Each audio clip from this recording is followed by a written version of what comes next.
Polemik terus berlanjut terkait penetapan Kepala Basarnas sebagai tersangka kasus dugaan suap. Wakil Ketua KPK Yohanes Tanak meminta maaf karena penyidik khilaf menetapkan Kabasarnas sebagai tersangka. Menko Polhukam Mahfud MD pun meminta polemik kasus ini tidak perlu diperdebatkan lagi.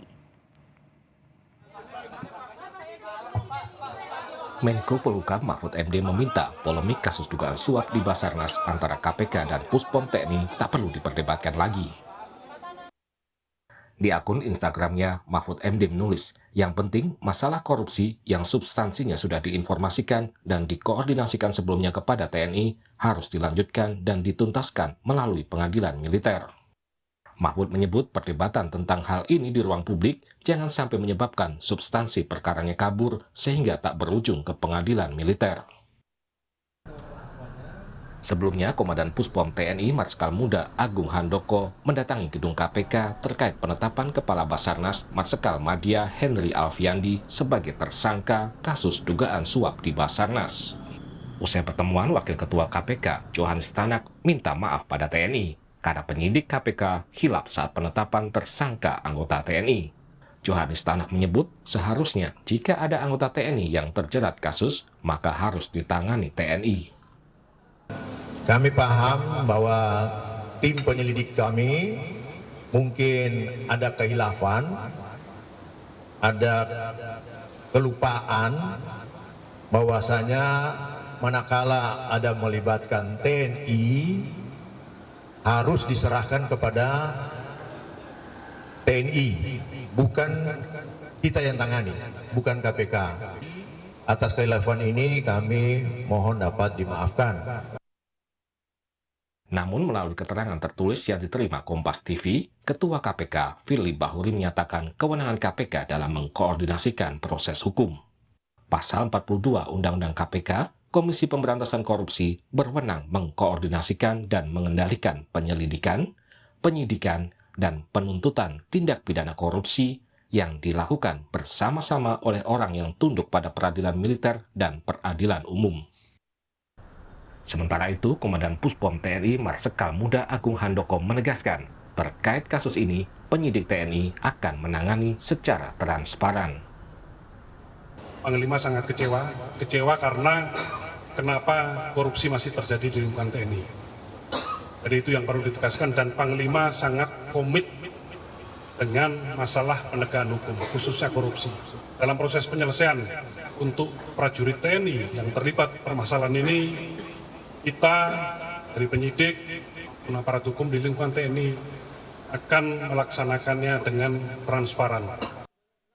Peneliti Pusat Kajian Anti Korupsi UGM, Zainur Rohman menjelaskan, sesuai KUHAP, jika kasus korupsi lebih banyak merugikan kepentingan umum, maka pengadilan umumlah yang menyidangkan.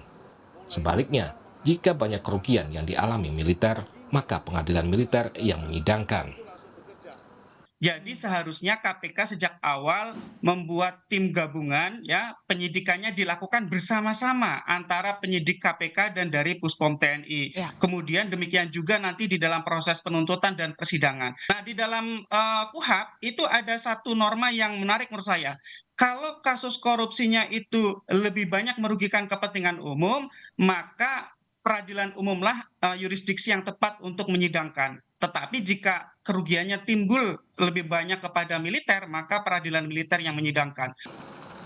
Sebelumnya, Koordinator Administrasi Kepala Basarnas, Letkol Afri Budi Cahyanto, Kepala Basarnas periode 2021-2023, Marskal Madya Henry Alfiandi, serta 3 orang lain dari pihak swasta ditetapkan sebagai tersangka oleh KPK dalam kasus dugaan suap pengadaan barang dan jasa. KPK menyebut Marskal Madya Henry Alfiandi diduga menerima suap dari sejumlah vendor sebesar 88,3 miliar rupiah. Tim Liputan, Kompas TV.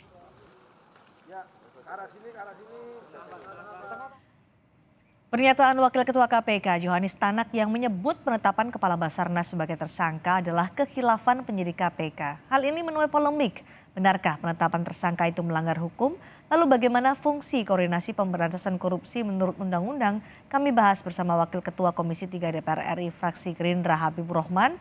Bergabung juga Direktur Pusat Studi Konstitusi atau Pusako Ferry Amsari. Selamat malam Pak Habib, selamat malam Mas Ferry. Ya, Malam, Mbak Cindy. Pak Habib, Komisi 3 melihatnya bagaimana ketika ada berbeda sikap antara Ketua KPK dan Wakil Ketua KPK terkait kewenangan penetapan Kabasarnas sebagai tersangka. Kalau Yohanis Tanak menyatakan ada kekhilafan penyidik KPK dalam penetapan Kabasarnas sebagai tersangka, tapi Firly Bahuri menyatakan itu sesuai dengan prosedur dan diketahui oleh pimpinan KPK. ya tentu kan itu dua-duanya pernyataan lisan ya, dan cenderung spontan. Jadi dalam konteks redaksi ya, apakah benar-benar berbeda pendapat, kita juga kan akan terus dalami. Tapi intinya ya, saya pikir sudah jelas ya bahwa memang kewenangan untuk melakukan penetapan tersangka terhadap seorang anggota TNI kan ada di TNI, Ya. KUHP militer, ya kan? Nah, hanya saja kita concern kasus pokoknya, ya yang penting kasusnya, kasus pokoknya itu terus berlanjut penyidikannya. Toh ini kan resiprokal. Kalau suap gratifikasi itu kan resiprokal antara yang menyuap dan antara yang menyuap dan disuap. Kalau satu jalan berarti yang satu juga akan jalan. Kurang lebih kan begitu. Jadi Ya. menurut saya daripada kita sibuk ya mencari perbedaan antara dua pimpinan KPK itu lalu kita mempertentangkannya, lebih baik justru kita mencari titik temunya seperti apa di antara penyelenggara negara Ya. yang menjadi stakeholder dalam penanganan kasus korupsi yang melibatkan Baik. sipil atau militer ini. Oke, Pak Habib, sebelum penetapan tersangka, pada saat penetapan tersangka kan disampaikan oleh Wakil Ketua KPK Alexander Marwata yang menyatakan bahwa sudah melibatkan TNI mulai dari penyelidikan sampai gelar perkara. Secara aturan apakah ada yang dilanggar oleh KPK soal penetapan tersangka Kabasarnas ini? Ya itu dia. Ini kan baru pernyataan lisan ya. Dan cenderung spontan dari Pak Alexander Marwata. Kita kan masih akan terus sama-sama pelajari masalah ini, lalu kedua belah pihak juga kan akan melakukan. Oh ya, ini nasumnya udah Mas ini ya. Dari situ kan baru kita bisa jelas melakukan judgementnya seperti apa. Baik, Mas Ferry, korupsinya atau pidananya kan di wilayah sipil yang diduga dilakukan oleh perwira TNI yang memegang jabatan sipil. Menurut Anda, sudah tepatkah yang dilakukan KPK ditangani secara sipil atau harus dialihkan ke POM TNI?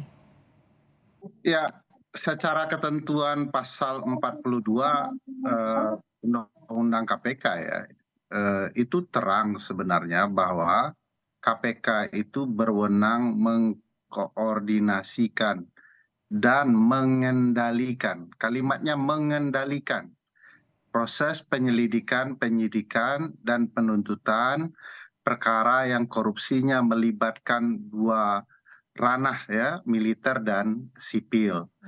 Nah, ini kalau dilihat dari 11 yang ditangkap, 2 orang perwira, ini jelas ini dua ranah. Nah, kalau untuk konteks dua ranah, di mana pelakunya ada di ranah militer dan sipil, maka KPK berwenang mengkoordinasikan dan mengendalikannya. Oke. Nah, memang secara praktik Mbak Cindy, di beberapa kasus sebelumnya KPK itu kurang lebih bekerja sama dengan auditor militer ya, tetapi seluruh bahan dan proses itu betul-betul dikendalikan oleh KPK. Jadi auditor pada dasarnya hanya membacakan apa yang dituntut oleh penuntut KPK atau jaksa KPK. Jadi sebenarnya ketentuan undang-undang sudah jelas dan praktiknya sudah ada. Nah, problematika perdebatannya menurut saya bukan di soal apakah OTT sah atau tidak. Apakah kemudian mentersangkakan beberapa perwira TNI adalah wewenang KPK atau tidak. Kalau dibaca pasal 42 itu sebenarnya terang bahwa pengendalinya adalah KPK, dan tentu saja bekerja sama ya dalam proses itu dengan POM TNI gitu ya atau Oke. Mabes TNI. Nah, di titik ini sebenarnya KPK berwenang gitu ya. Hanya apakah kemudian komunikasi sudah dilangsungkan dalam bentuk kerjasama itu, saya pikir sudah dijawab Ketua KPK bahwa dia sudah berkomunikasi. Nah, dua hal pernyataan pimpinan ini menimbulkan tanda tanya baru semestinya. Apakah pimpinan KPK menyelenggarakan fungsi kolektif kolegialnya atau bersama-sama menentukan sebuah perkara? Saya agak khawatir bahwa akan ada gerak-gerak yang sendiri-sendiri, nafsi-nafsi antara pimpinan KPK. Yang satu tidak paham apa yang sedang terjadi, yang satu bercerita lain lagi, begitu ya. Baik, tapi menurut Anda perlukah kasus ini dilimpahkan ke POM TNI atau seharusnya memang diteruskan oleh KPK hingga nanti pada proses hukum selanjutnya? Berdasarkan ketentuan pasal 42 Undang-Undang KPK ya tidak perlu. Tidak perlu. Tapi tentu tetap harus bekerja sama ya, karena ini kan ada unsur militernya. Tentu KPK membutuhkan kerjasama itu. Pembagian porsinya gimana? Ini ditangani oleh KPK dan ditangani oleh militer. Karena kan disebutkan seorang perwira militer aktif ya, itu yang menjadi alasan dari POM TNI untuk menyatakan bahwa kasus ini wajib dialihkan atau dilimpahkan ke POM TNI. Dalam beberapa praktik di KPK, auditurnya, jadi pengadilannya militer, praktiknya di KPK ya, tetapi kemudian seluruh bahan dan segala proses itu dikendalikan oleh KPK. Walaupun kita ketahui beberapa kasus yang ketika diserahkan kepada militer, ada beberapa kasus yang tidak berjalan. Nah, untuk pertanyaan bahwa apakah diperlukan atau tidak, ya tidak diperlukan berdasarkan pasal 42. Tapi kalau ternyata KPK menjalankan tugas supervisi dan dalam proses pengendalian itu menyerahkan ke auditor militer, lain cerita. Kalau sesuai ketentuan tidak diperlukan ya. Baik, Pak Habib, jadi sesuai dengan bagian dari revisi Undang-Undang KPK di Undang-Undang 30 tahun 2020, di pasal 42 disebutkan KPK berwenang mengordinasikan, mengendalikan, bahkan sampai penuntutan. Tadi disebutkan oleh Mas Ferry bahwa ini harusnya diteruskan saja oleh KPK. DPR punya pandangan yang berbeda atau sama dengan Mas Ferry? Ya, kita mendengar semua pihak yang terkait masalah ini. Baik rekan-rekan di KPK, masyarakat sipil, juga dari POM TNI. Ya. Kalau kita baca istilahnya gitu kan, mensupervisi, mengendalikan. Nah, itu apakah disamakan dengan melaksanakan langsung penyidikan, ya kan? Apakah bisa dengan berkoordinasi?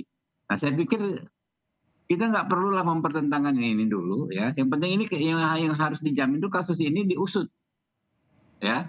Diusut tuntas, ya kan? Karena toh menurut Anda oleh KPK atau oleh POM TNI atau dua-duanya bekerja sama? Nanti dulu. Kan dengan mengusut setidaknya yang sipil-sipil dahulu, ya. Kan kasus ini juga akan terusut gitu loh. Baik yang sipil maupun yang militer.